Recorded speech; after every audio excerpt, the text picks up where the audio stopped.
you had asked me 6 months ago, a year ago, if I'd be filming this video, I would have said you were crazy, but here we are.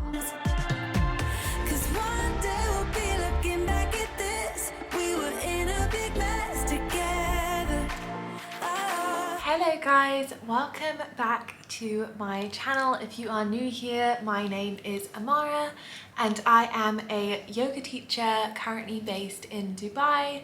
And since moving here, my eyes have just been opened up to the world of holistic healing and energy healing, and that is kind of the reason I'm coming to you today with this beginner's guide to oracle and tarot cards. I'm really excited to film this video.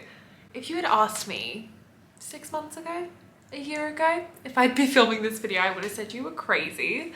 But here we are, embracing where life takes us. But yes, if you don't already follow me on Instagram, go and check me out there. I'm Amara Thompson. But without further ado, we will get straight into this video. Also, feel free to grab yourself a cup of tea. And yeah, maybe some biscuits, and we will get into this.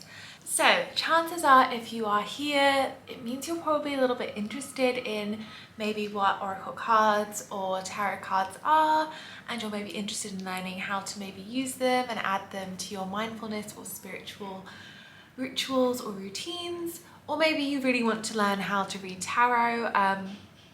As I come into this, I always come towards card readings from a space of, first of all, they're not religious, they're not anything like that. They are a way of connecting to whatever that higher power you believe in is. So whether it's God, whether it's your higher self, whether it's the universe, no matter what that is that you feel is guiding you through on your way through your life, this is what the cards will help you connect to. I also approach oracle cards and tarot cards with a very therapeutic approach.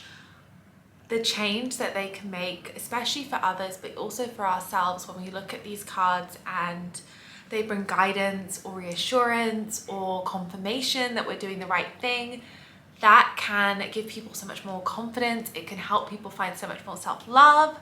And it's just a really, really beautiful way to connect, not only to yourself, but also to maybe guidance that you're looking for. So yes, just wanted a quick disclaimer there that this isn't anything too woo-woo. It is pretty woo-woo, let's be real. I think I always say, I'm not that woo-woo, and here we are. But yeah, just so you know my general approach to these things. So I think that to get started, the first place to start is, what is the difference between oracle and tarot cards? I think that's a really, really good question, and it's a really good place to get started, because when you're first looking into cards, you're not really sure what to go for. So tarot cards are a set of cards, and these cards are exactly the same in every single deck. So a tarot card will have exactly the same cards. It will have the suits of cups, wands, of pentacles, and swords. It will have those 4 suits plus the major arcana. And those cards will always be the same, but you can buy different cards that have been designed by different designers. So they might have different artwork, but the cards are exactly the same. Sometimes designers will put in 1 or 2 extra cards, but all tarot cards are going to have the same amount of cards and the same names of the cards and everything like that. Now, oracle cards, there are no rhyme or reason to them. So an oracle cards are when whoever the artist or the designer was had their guidance give them messages to create a deck of cards. There is no set number that they have to be, and the artwork is completely their own, and the messages are completely your own. So oracle cards are very freestyle, they're very easy to read. Meanwhile, tarot is a little bit more of a skill, and it takes a little bit more studying to help you read them. So yes, that was the first question done. So if you are a little bit like me and you come from a yoga practice, how you can then incorporate these cards into your practice is, it can be really beautiful at the end of a meditation to maybe pull a card. It's honestly so easy to incorporate it, and that's where I started. I just started with, at the end of my yoga practice, after Shavasana, I would pull out an oracle deck, so not a tarot deck, and I would just pull a card and see what it said, and that really helped me. I loved that. And the deck that I would probably recommend the most for if you are starting maybe your card reading journey or whatever it is, if you just want to connect or you just want something fun to prompt your journaling, because this can be a really beautiful way to prompt journaling as well, would be, I've literally got all of my decks here to show you guys at some point, but it would be this deck. Now, if you are anything like me and you like pretty colors and pinks, anyone who follows me on Instagram will know this. This deck is stunning. This is the Work Your Light deck by Rebecca Campbell, and I think the artwork is by Danielle Noel. Stunning, honestly beautiful. The cards in this deck just are everything, and I trust this deck so much. I feel like I connected with it really instantly, and I still use it every single day. It's so beautiful. However, because I think I'm so connected to this deck, I find it very difficult to do readings for other people from this deck. Oh, sorry. I find it quite difficult to do readings for other people from this deck because it reads for me so well. It's weird, I know. So let me just show you maybe some of the cards in this deck. So yeah, that's a really beautiful one. The artwork is literally just like stunning. That one's stunning as well. I've put that one quite a lot. Really beautiful. I wonder if I can find my favorite card in here. Oh, there it is. Literally, this card, I connect to this card on a soul level. I just love it. So yes, if you are going to maybe get your first oracle deck, it's really important that when you first get your deck, you cleanse it. So with sage, maybe you pop a crystal on top, just allowing it to have the right energy, because energy is science. Like, everything carries an energy. So when you are getting something new, whether it be a crystal, an oracle deck, maybe even a yoga mat, you want to cleanse the energy and make sure that it's all in the right space. So that's the first thing to do when you get your deck. Then I would really recommend, before pulling a card, make sure that you center. So this is why after Shavasana, it's a really lovely time. You need to be in a slightly more peaceful state. Monkey brain needs to go off so that you can really connect. And definitely always go with a question. So I tend to shuffle, spread the cards out, and I might go with a question of, what am I being called to pay attention to today? Or what do my guides want me to know? Or what messages do I need to hear? But maybe you have a more clear question of, what should I do in this situation? And you can also go to your deck with that. So yes, make sure you cleanse your deck. Always ask a question. And after you use your deck as well, it can be really nice to just pop a stick of selenite on top. It just makes sure that the energy is all clear. If you're familiar with crystals, selenite is a very cleansing crystal, which is really nice. So I definitely recommend that. If you ever have more questions about these things, please send me a message. I'm aware that I am now very into this sphere of crystal healing and tarot and energy healing, and I just literally live for it. So if anything I say sounds like crazy too much, just get in touch and let me know. There are also lots of different oracle decks that you can get. So if that one doesn't resonate with you, there are so many. As a yoga teacher, I actually really like to encourage using decks within my yoga class. So at the end of the yoga class, I will spread a deck out and I will say, if anyone feels called to come and pull a card, feel free. And I just love being able to share something, because I do that every time I practice. I pull a card. I love being able to share that with my students as well and really open them up to the world of yoga. Is more than just asana. It is a mindfulness practice, it is a spiritual practice, and how can you embellish it and enhance it?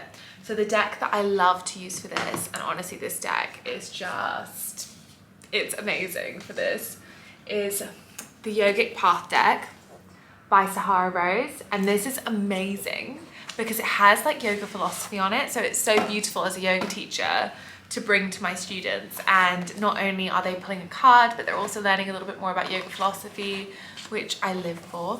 Oh my gosh, I'm dropping things everywhere. Let me just show you some of the cards in this deck. So this is a very different feel from the deck before, but it's still equally as beautiful. So you may resonate with some of these cards a little bit more. So that's Tantra, really beautiful. And it's got all of your yamas and niyamas on it, which I just love. There you go, niyamas there. Honestly, I love this deck for that exact reason. And to be honest, I mostly use this deck for classes. I don't tend to use it too much for my own readings for no reason other than it's usually in my teaching bag, but I would use it for my own readings as well. If I use it for others, I'm happy to use it for myself. If you are reading for others, whether it be tarot or oracles, it's really, really important that you cleanse the deck because people's hands get on it and they can transfer energy into it. And then you might find that if your readings are feeling a little bit weird and a little bit off, it's just because the deck needs to be cleansed of someone else's energy and it's really confused. I'm aware that if you are so new to this world, I might sound nuts talking about the deck being like needing to be cleansed of other people's energy, but trust me, it's a thing. If you want to talk more about energy and why it's just 100% a thing, I'm always keen to talk about that in my DMs as well. But yes, to be honest, I think that's everything you need to know about Oracle. They're so easy. With Oracle, they always often come with messages on the cards. So it's like a little, let me show you.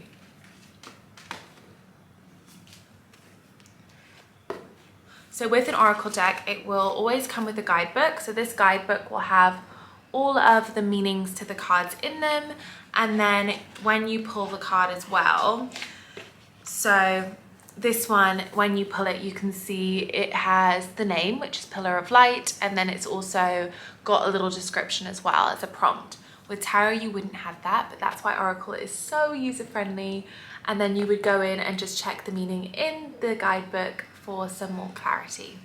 So if you are new to this world of cards and using them to connect to your higher self, I 100% recommend getting your hands on an Oracle deck. They are a really, really beautiful way to start. You don't need to know anything about it. And you can literally just pull a card at the end of your yoga practice and use it as a journal prompt. So yes. Okay, moving on to the world of tarot. I'm really trying to make sure this video isn't too long, but there is so much to talk about tarot. So tarot is a lot more of a skill. I personally went and learned from a really experienced tarot lady on how to read tarot, and she was amazing, and she was the one who actually taught me the really therapeutic approach to tarot. So I personally do not believe in using tarot to predict the future, because the future changes the minute you walk out the room. So you could predict your future right now, but it would be different depending on what you do. Saying that, I do think that it can maybe mark milestones that are coming up in your life, but I don't think you can predict the future with tarot. So if someone were to come into me and say, can you read the cards for when I'm going to fall in love with the man of my dreams? I'd be like, I'd rather not, because I personally, I don't really believe in it. Like, I do believe that it could give you a date, but there are so many reasons why that date may not then come to fruition, because you are a human with free will. Right, so my approach to tarot is more so giving people the guidance in that very moment that they need to maybe make a difficult decision or maybe keep going when they've had a hard week. And I'm all about how yoga can heal people and how yoga can bring you so much more peace. And I feel that tarot is a really, really beautiful way to do that as well. So yeah, there's nothing really scary about tarot. I know before I learned how to read it, I was very like, oh my goodness, tarot's a bit weird, tarot's a bit scary, it's a bit witchy, but it's really not. It's a really lovely, lovely, lovely, lovely, lovely, lovely therapeutic modality that you can bring to people if that's your thing, or maybe you just bring it to yourself. So tarot, as I said, you can have, the original deck is this one. Gosh, I'm having to move them around so much. The original tarot deck is this one, and it's the Waite original tarot deck. Now this tarot deck is obviously very old. It's the original one, and it's been remade throughout the years in the same style. If you are starting to learn to read tarot, I cannot recommend enough that you start with an original Waite tarot. They're not pretty. If you're like me, they're not pretty. They don't resonate with me at all, but I still go back to them because they're sort of what I learned on, and every other tarot deck that I use, I will cross-reference to my Waite tarot. So I'll remember what that card looked like in the Waite tarot and use that to help my reading. So I can't recommend enough that you start with one of these. Once you're comfortable reading the Rider-Waite tarot, that's when you can sort of get into the world of prettier tarot decks, which is so my thing, because those colors, they don't vibe for me. I need pink and I need pretty. So this is my current tarot collection. I do have 2 more in the mail, but they're taking quite literally years to get here. It's a drama. I'm really not very patient about all of this. But yes, tarot does come with a guidebook, but obviously if you were reading these tarots for other people, you wouldn't really want to be looking in the guidebook, especially if you were like charging someone for a reading, which if you're doing it for fun, it's a bit different. But yes, a part of tarot is being able to interpret the meaning yourself. And I also think if you're constantly going to the guidebook, you might miss some meanings that were meant to come to you for that card as well. So for example, let's start with this one. This is a fairly new deck to me and I love it. It's the Gentle Heart Tarot by Vanessa Sminer. I mean, if you're into cards at all on YouTube, she's like the tarot queen. So go and check her out if you want. She does like tarot readings over YouTube, which is very cute. But yes, this deck is very beautiful. I love it. It's very pretty, all pink and just stunning. But yes, all of these cards, although they might be slightly different, so I think in this one, instead of swords, you have diamonds, but it's still the same card. So you have a major arcana, then you have the minor arcanas, which are the swords, wands, pentacles, and cups. So what I will do is I'll give you a super duper brief rundown of tips that I have to help you read tarot. I may do a more in-depth video on this if you're interested, so just comment below if that's something that you'd want. But my biggest tips for reading tarot would be, first of all, learn your elements. So you've got fire, water, air, and earth. It's really important you know the qualities of these elements, like really, really, really important. Obviously they relate to the zodiac signs, but they also just give you a really good feel of what these cards are about. Once you know those elements relate to the 4 suits of the minor arcana. So earth element is pentacles, so it's all about finance, stability, foundations, the root chakra, things like that. The water element is the cups, so emotions, creativity, intuition, all of those things. The air element is swords, so all about communication, all about maybe technical, maybe about work, things like that. Very communicative, very, yeah, intelligent and things like that. And then the wands is related to the fire element. So this is all about passion. This is all about fiery energy. This is all about what excites you, what lights you up, and things like that. So those are really, really important to know, because then when you see a minor arcana card, you will know what they mean. In terms of the major arcana, you just have to learn the meanings of those. There are loads of resources on the internet to help you, and I can do a more in-depth video if that is useful. Also, it's really, really helpful when looking at the minor arcanas to look at the numbers and learn the meanings of each number. So there's a little bit of numerology in this. Okay, for the sake of this video not being way too long, I have not gone over the meaning of each of the numbers, but if you are interested in learning more about the numerology of each of the cards, there are loads of resources online, and I can of course make a more in-depth tarot video, so if you're interested, comment below, but otherwise, let's continue. Yes, so my biggest tips for tarot would be to learn your elements and how they relate to the cards, and also learn the meanings of each of the numbers of the cards in the minor arcana suits. I have so many more tips for tarot, but if you're interested, just let me know and I can make a whole video about tips about tarot. I'd love to do that. But I think overall, my biggest tips for if you are a beginner or if you want to really up-level your card reading or the guidance that you're getting from your cards is, first of all, make sure you've got a deck that you really connect with. So for me, I really connect with the Work Your Light deck because it's beautiful and I love the colors. But if I was using a deck I didn't really connect with, I would find it a lot more tricky. So make sure you have a deck that you really connect with. You really feel like your soul is calling you towards that deck, because that's the deck you're meant to have. My second thing would be to make sure you are always cleansing your deck. If you're just using it for yourself, you can cleanse it sort of every lunar cycle or every week or every month. Whenever you usually know, you get a good feeling when you need to. Ways of cleansing it are you may be using sage or Palo Santo, or even just placing a bit of selenite on top or any form of crystal on top to help cleanse the energy throughout the deck. What were my other tips? Let me just check. Oh, always ask your deck a question. So make sure that you're not just pulling a card and then being like, oh, what does this mean? Because it makes it a lot harder for any guidance from whatever you believe in, any guidance that's coming down. It's trying to give you a message, but it wants to communicate with you. So if you ask it a question, it can give you an answer. But if you don't ask a question, what's coming through is them literally just trying to guide you, and you're going to be like, oh, what does that mean? But when it's in relation to a question, you may find so much more clarity on what it means. And lastly, it would be to make sure that you always connect deeply, have a bit of a mindful moment before you pull a card. Don't just whack the cards out, pull one. You really need to connect and allow your intuition to guide you towards that card. If you are shuffling and a card falls out, that is your card. So make sure you read that card, because that's the universe literally throwing a card at you.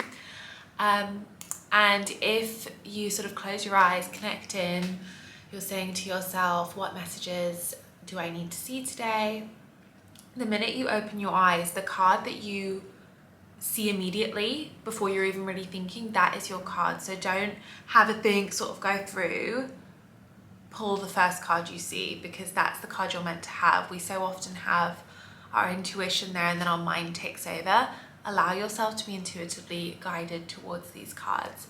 And the biggest tip I have, and I will just show you, is when you pull a card, before you read the guidebook, and this is what I say when I do my moon circles, this is what I encourage the women to also do before they read the guidebook, is to just look at the card and see the pictures. So what is the picture telling you? How is it making you feel? So in this, there are pyramids in the background. She's in black and white, but the water is bright blue. Just looking at the messages through that card. There's a stormy sea. What does that mean?